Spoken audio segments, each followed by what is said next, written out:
Bonjour et bienvenue à tous pour ce nouvel épisode de l'EBMcast.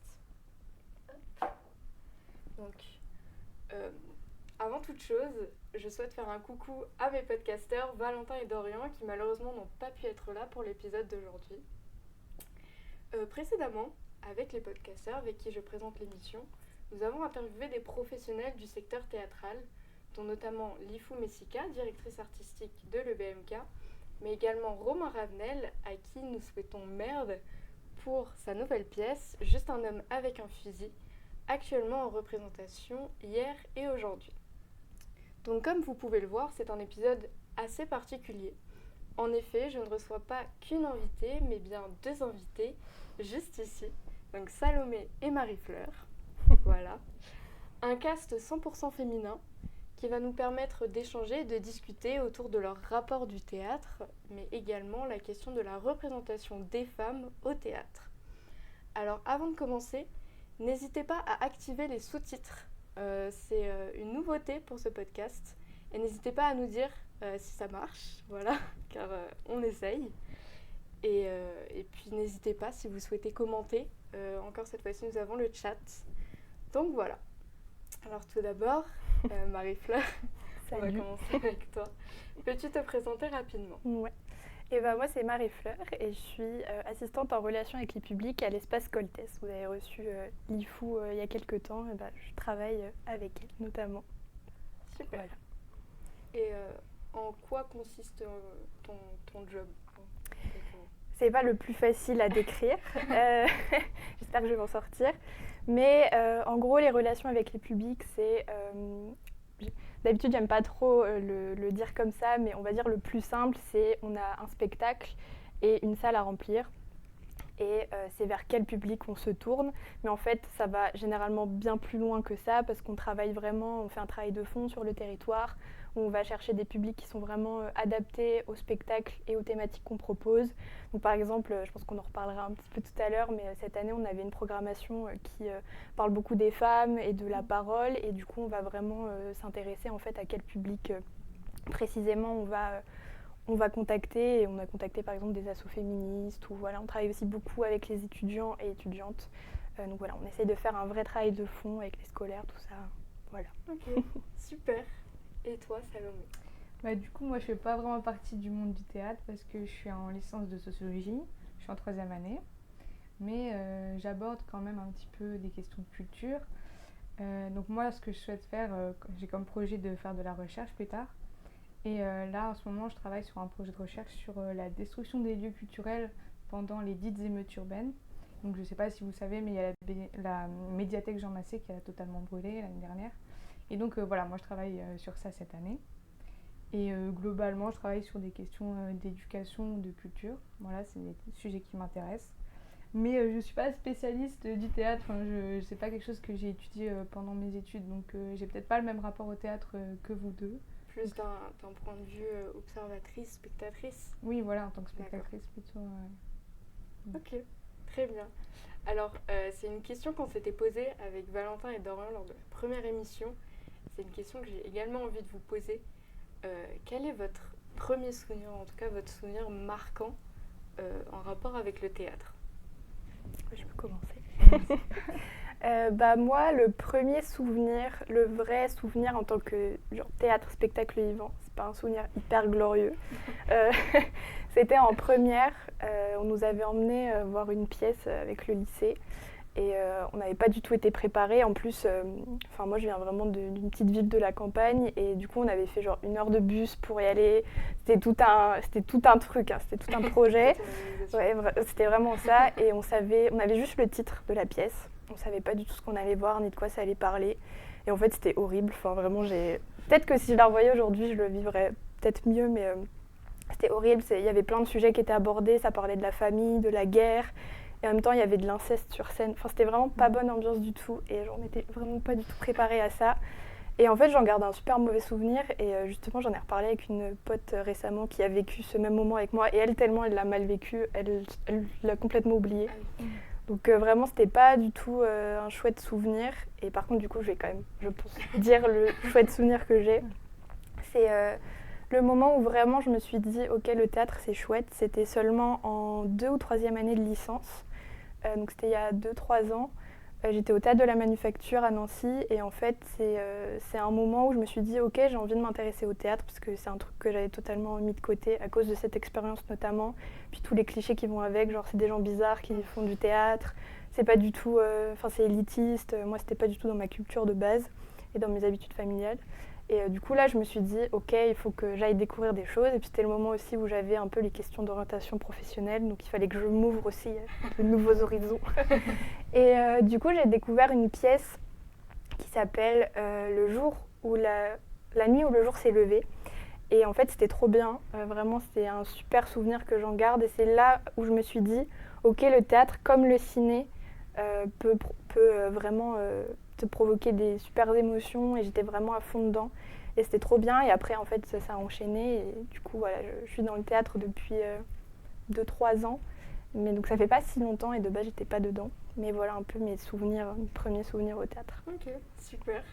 Bah, c'est bien, au moins ça contrebalance, on a un négatif et un positif. Et toi Salomé? Moi, mon premier souvenir, ça remonte à longtemps. Je pense que je me rappelle pas de ma première pièce. Parce qu'en fait, j'ai commencé à aller voir des pièces quand j'avais peut-être 2 ans. C'est ma mère qui nous embarquait un peu partout. Et on avait l'habitude d'aller au théâtre à Romba, donc pas loin d'ici. Et vraiment, on y allait tous les mois, donc en fait, on avait un peu cette habitude-là. Et donc ouais, j'ai baigné là-dedans depuis toute petite. Et donc il y avait ça, le théâtre de Romba. Puis l'été, surtout, on allait tout ce qui était festival, spectacle de rue, etc. Donc tout l'été, pareil, elle nous embarquait partout dans les 4 coins de la France. Bon, j'exagère, mais un peu partout. Et du coup, ouais, j'ai pas une pièce en tête, mais le fait que j'ai baigné là-dedans depuis toute petite. Donc, tu m'en parlais un peu, c'était aussi surtout l'ambiance, notamment avec les festivals, les spectacles de rue. On va dire, il y a un peu moins ce côté... comme au théâtre, le public et la scène, là, c'est vraiment tous ensemble pour créer un événement, une énergie. On parlait d'énergie la dernière fois. Donc, c'est pas du tout pareil parce que l'opéra-théâtre, moi j'ai dû y aller 1 ou 2 fois, mais j'ai pas vraiment de souvenirs. C'est pas ça mon rapport au théâtre, au spectacle. Et moi en fait, quand je pense à ça, à mes premiers souvenirs, c'est quelque chose de vraiment positif, d'énergie en fait, je sais pas, de un truc familial, avec la famille. C'est une énergie, quelque chose de joyeux en fait, rien que l'été quand t'es en festival, etc. Donc c'est ce côté-là, j'ai un très bon souvenir. Et après, plus théâtre en salle, j'ai découvert le BMK, le théâtre en première année de licence, quoi, et donc je suis allée voir quelques pièces. Mais je garde toujours ce contact avec le spectacle de rue que j'adore. Ok. Voilà. Ok. Et j'avais cette question que je me posais. Moi, personnellement, je vais peut-être souvent faire des rapprochements avec le cinéma, mais il y a ce truc où, quand tu choisis un film sur Netflix, c'est est-ce que tu as envie de te divertir? Est-ce que tu as envie de réfléchir? Est-ce que tu as envie d'oublier tes problèmes de vie? Et c'est un peu pareil au théâtre, je sais pas pour vous, mais comment vous choisissez d'aller voir une pièce? Parce qu'on sait qu'il y a des pièces qui plaisent plus ou moins que les autres. Vous en avez parlé dans vos expériences. Est-ce que vous cherchez à vous identifier au personnage? Est-ce que vous voulez juste rire et vous voulez quelque chose de drôle? Est-ce que vous voulez quelque chose d'engagé? Genre, comment vous choisissez un peu votre programmation? Vas-y, je me lance. Moi, j'aime pas du tout rire, j'aime pas tous les trucs drôles. Je suis pas drôle. Je déteste voir des trucs drôles. Non, mais moi, j'aime bien quand il y a des pièces qui représentent ce qui se passe autour de nous. Des fois aussi, j'ai envie de mettre juste mon cerveau sur off et de me dire ok, là, je vais voir un truc qui est un peu léger et où je vais essayer de plus penser. Mais en même temps, j'aime bien quand même, c'était une réflexion que j'avais eue beaucoup en licence dans le cinéma, que cette notion de représentation, c'était hyper important pour moi. Et en fait, dans le théâtre aujourd'hui, ça l'est toujours aussi. Et j'aime beaucoup en fait aller voir des pièces qui reprennent des sujets d'actualité et dans lesquelles aussi je peux m'identifier, soit dans moi en tant que personne, individu, soit les combats qui m'intéressent, je sais pas, par exemple le féminisme ou quoi. Moi, c'est vraiment des trucs hyper importants. Et après, sinon, je carbure beaucoup aux émotions. Donc en fait, moi vraiment, si quelque chose me touche, si je trouve, je sais pas, si je trouve une photo ou un teaser hyper beau, esthétique et tout, je me dis ok, je vais y aller alors que le sujet peut pas forcément m'intéresser. Mais voilà, ça dépend un peu. Mais moi, j'aime bien effectivement quand il y a au moins il y a cette démarche de représentation et on se dit tout le monde est ok, tout le monde peut se projeter en fait dans cette pièce. Ok. Bah moi ça rejoint un peu ça parce que un peu tout, enfin il y a des moments où on n'a pas trop envie de réfléchir, on a envie de se détendre, de rire. Je pense que ça dépend de ce que je cherche sur le moment. Je pense que je me mets pas trop de barrières et que je suis assez curieuse, donc peu importe, je vois qu'il y a une pièce, bah même au BMK là je vois une pièce, je me dis ah tiens ça peut être cool, sans même trop regarder forcément de quoi ça parle. Je me dis je vais tester. Mais bon, en tant qu'étudiante en sociologie, les sujets d'actualité forcément ça m'intéresse, donc j'aime beaucoup aussi des pièces qui vraiment le but c'est quand même de parler de sujets sociétaux et les pièces engagées aussi, enfin typiquement des pièces féministes etc, ça m'intéresse vachement. Et bon quand même après aussi ce dont je parlais par rapport au spectacle de rue, il y a l'énergie aussi, des pièces vraiment avec de la musique, enfin quelque chose qui te fait ressentir, tu sors de là, t'es chamboulé en fait, ça c'est super chouette aussi. Tu carbures aussi aux ouais, émotions. vraiment. Mais ça c'est un truc super fort en fait au théâtre, des fois tu ressors mais t'es plus dans la même énergie du tout. Ouais, Ouais, il y a vraiment ce fait d'être dans la même pièce Mhm. que les comédiens, mais aussi le fait que ça se fasse devant nous. Ouais. Ouais. C'est en pas temps du tout réel. pareil que dans le cinéma. Oui, voilà. Au cinéma, bah, forcément, il y a une caméra et puis il y a peut-être 20 prises, mais à force, bah, peut-être il y a un manque d'énergie ou en tout cas, tu es entouré de techniciens, alors que là, chaque représentation est unique, vu que c'est une expérience unique pour le spectateur, et donc il y a cette volonté, je pense, de créer quelque chose. Ouais, et puis en fonction de la salle aussi, il n'y a pas du tout les mêmes énergies. Nous, on le voit, parce que nous, bah, du coup, on voit les spectacles plusieurs fois. Et on voit en fait vraiment, je sais pas, c'est un truc qui n'est pas explicable, mais vraiment, il n'y a pas les mêmes énergies à chaque fois en fait. Chaque représentation est totalement différente. C'est vrai, mais du coup, comme on disait, cette question de représentation est très importante et j'ai l'impression qu'elle l'est encore plus dans le théâtre contemporain, en totale opposition avec le théâtre classique par exemple, ou si on reprend la question des femmes par exemple, est-ce qu'on a énormément de références hyper joyeuses avec un personnage féminin principal? Je ne connais pas tout, mais je veux dire, je pense qu'au lycée, on a tous dû à un moment lire Phèdre, Antigone, et c'était un peu des personnages un peu, comment dire, compliqués, complexes, ce qui fait que c'était des personnages très beaux, mais à la fois aussi peut-être un peu négatifs par moments.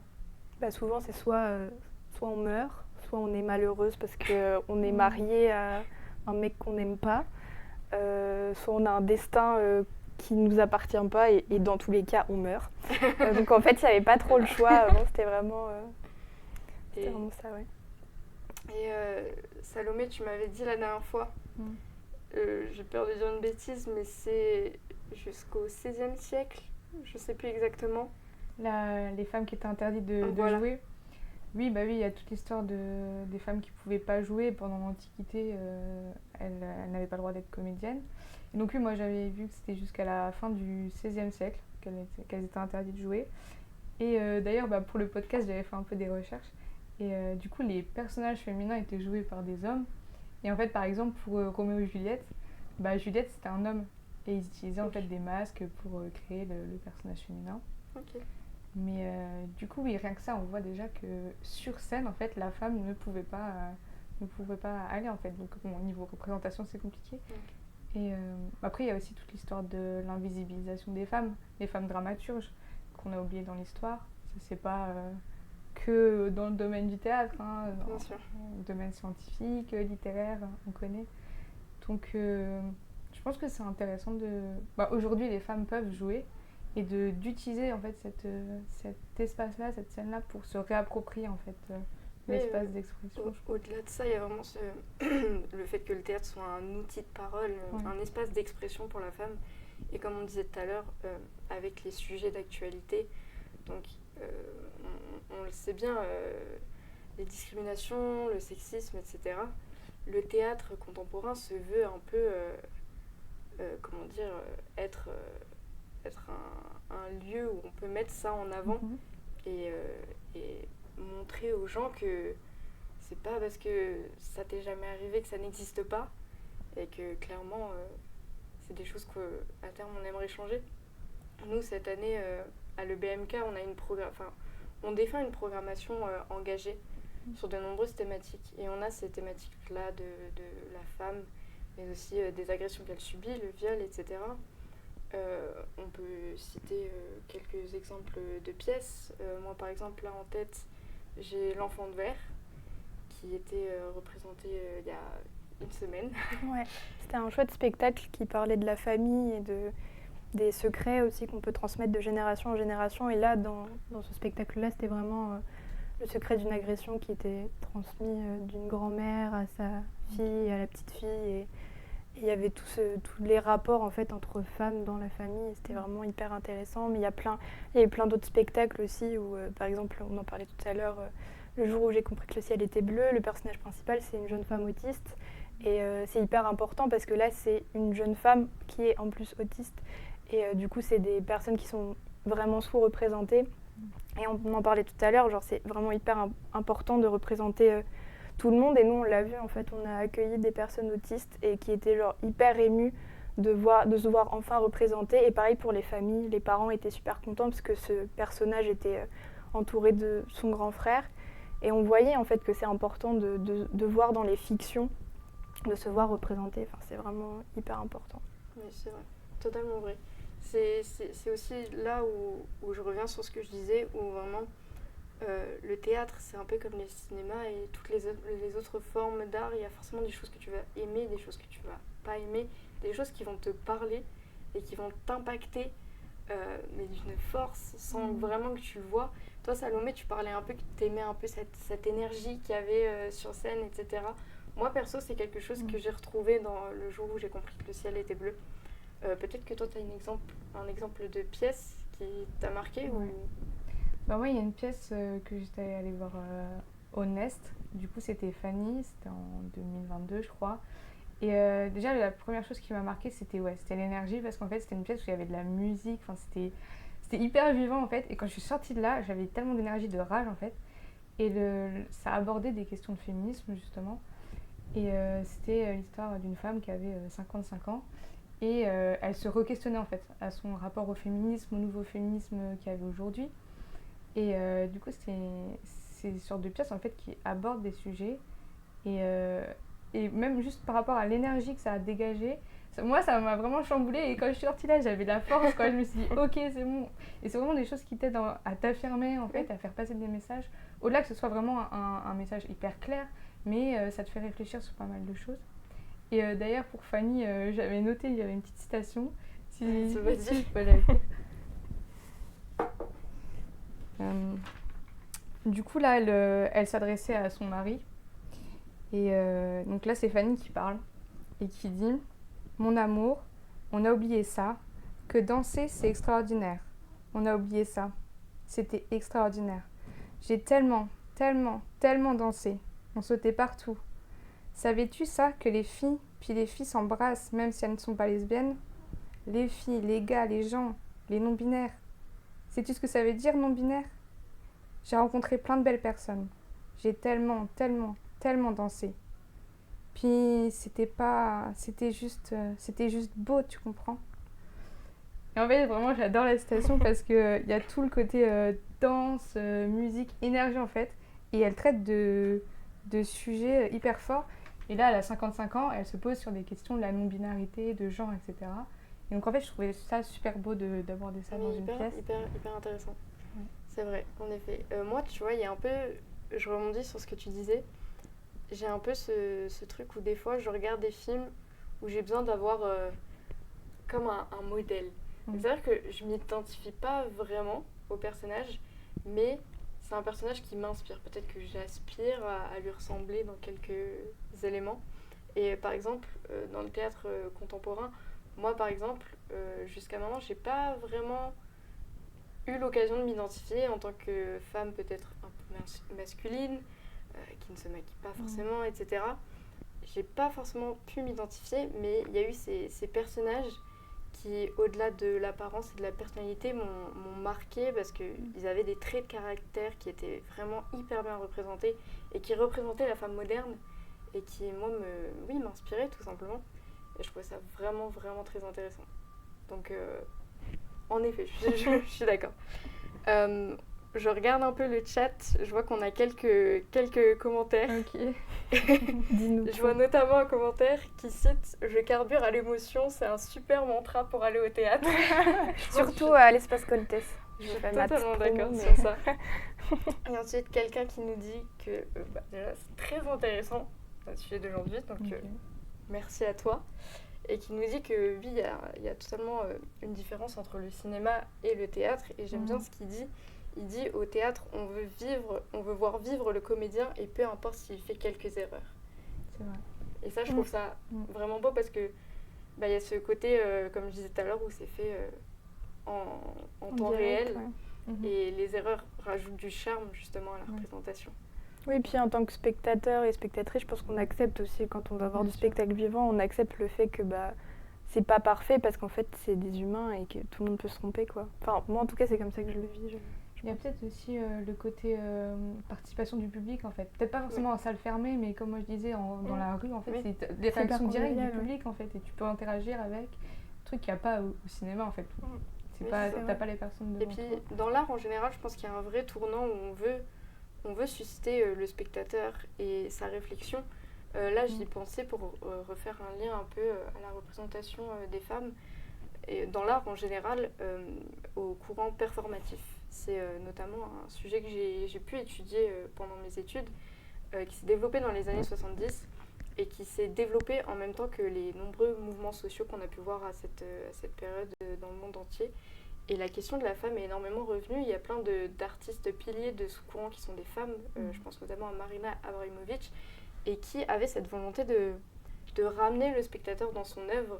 On peut citer notamment la pièce Rythme Zéro, où en gros elle se tenait face au public avec une table et plein d'outils dessus, et en gros les spectateurs pouvaient lui faire un peu ce qu'ils voulaient. Donc il y a une petite notion un peu tricky dans le fait que c'était un peu pour dénoncer ce rapport à la femme, est-ce qu'on peut dire femme-objet, je sais pas, mais ce truc où certains se permettent des choses par rapport à cette question. Ça me fait penser à l'artiste Rebecca Chaillon, qui est genre, elle a toutes les casquettes, elle est dramaturge, elle fait de la performance, et elle est metteuse en scène, et il y a toutes ces questions en fait qui se lient. Le fait de représenter les gens, elle c'est une femme noire et du coup elle c'est vraiment un combat dans son travail. Toutes les questions aussi autour des LGBT+, dans ses pièces il y a des personnages non binaires et ce côté aussi de participation du public. La dernière pièce qu'elle a faite, les comédiens font du popcorn sur scène et il y a des membres du public qui ont sous leur siège un ticket, et genre ceux qui ont le ticket gagnant vont sur scène pour manger du popcorn. Et genre il y a le générique de One Piece aussi qui est chanté, enfin bref, c'est incroyable. Et vraiment genre c'est hyper drôle parce qu'elle lit vraiment toutes ces questions dans ses œuvres, et c'est un travail trop intéressant en plus et trop important. Ok, super. Alors on arrive déjà dans la dernière partie de l'émission, mais une partie très croustillante parce que comme on le fait à chaque fois, on demande à nos invités de ramener des objets qui leur parlent, et peut-être c'est l'occasion de nous raconter une petite histoire autour. Donc on va commencer par toi, Salomé, si tu veux bien nous présenter l'objet que tu as pris aujourd'hui, si tu arrives, sinon c'est bon.